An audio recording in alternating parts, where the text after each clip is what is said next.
বাপ মা এত কষ্ট করে পড়ালেখায় কোনো দিন সাথে কোনো কিছুই বেনিফিট আসে না। অনার্স মাস্টার কমপ্লিট করায়, কিন্তু যখন বাপ মা পিতা মাতা মারা যায় তখন দেখা যায় কি জানাজা পড়ার জন্য হুজুর ডাকানো হয়, হুজুর খোঁজা হয়, হুজুর কোথায় আছে না আছে, কিন্তু কবর শোয়ানোর জন্য হুজুরকে ডাকা হয়। তো তুমি ভাই কী জন্য পড়ালেখা করছো? এত এত পড়ালেখা করে তোমার কী লাভ হয়েছে?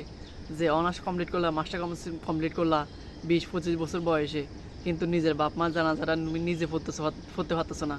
সাপোজ এক্সাম্পল আমার কথাই বলি, আমার আব্বা আম্মা অনেক কষ্ট করছিল, আমার আব্বু অনেক কষ্ট করছিল পড়ালেখা করানোর জন্য। যখন দুনিয়া থেকে আমার আব্বু বিদায় নিয়েছিল তখন দেখতেছি যে কি আমার কোনো মূল্যই নেই, যে আমি এত কষ্ট করে পড়ালেখা করলাম, যাই হোক টুকটাক ইন্টার কমপ্লিট করলাম, কিন্তু আমি আমার আব্বুর কবরে গিয়ে আমার আব্বুর জানাজার শরীক হতে পারলাম না, শরীকে বলতে নিজে গিয়ে জানাজা পড়াতে পারলাম না, কবরের মধ্যে শোয়াইতে পারলাম না। আমি কিছুই জানি না কী লাভ হলো আর আমার এইসব পড়ালেখা দিয়ে। না আছে পড়ালেখার 2 পয়সার মূল্য। এখন বুঝতেছি যে পড়ালেখার বেনিফিট কোনো মূল্যই নাই, যে কিনা নিজের পিতা মাতার জানাজা নিজে নিজে পড়তে পারে না।